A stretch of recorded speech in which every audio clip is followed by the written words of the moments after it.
An important gathering to tackle one of the existential crises, climate change. It has caused untold suffering in most parts of the world, with torrential rains, tropical cyclones and prolonged droughts. The South African government says climate change is an emergency. France is one of the G7 countries that has made commitments to assist South Africa transition to clean energy. We all need to make progress in terms of getting rid of fossil energies as soon as possible. And for that, South Africa has asked for support, and we came. So France, alongside Germany, the European Union, the US, the UK, and now other countries like Denmark, the Netherlands, but also Switzerland, Spain, have joined to increase the funding. And so France has committed to 1 billion euros, which is 40 billion rands. The United States of America is still determined to help.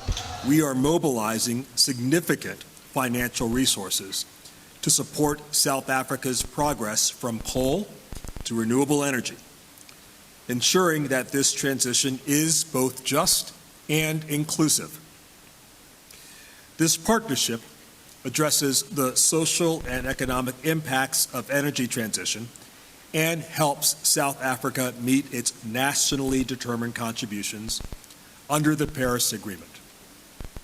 For our part, the United States contribution to the Just Energy Transition Partnership includes $1 billion that will not add a single cent to the sovereign debt of the Republic of South Africa. However, President Cyril Ramaphosa has called on these industrialized countries to honor these commitments. Mitigation and adaptation financing is a challenge, and we call on our international partners to fulfill their commitments to finance both. They often stand at great platforms in the world, and they make pronouncements on commitments.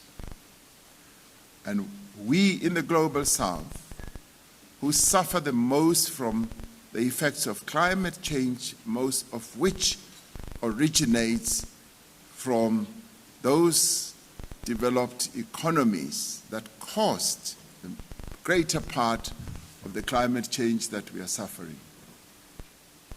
But they never fulfill and follow up on their commitments. And when they do so either late, and they do so in very complicated measures. On the issue of negative impact as a result of closing power stations, the World Bank that participated in the closure of Komati Power Station emphasized the need for proper consultations. South Africa can build a prosperous economy and grow, while also responding to climate change. These two things are not mutually exclusive.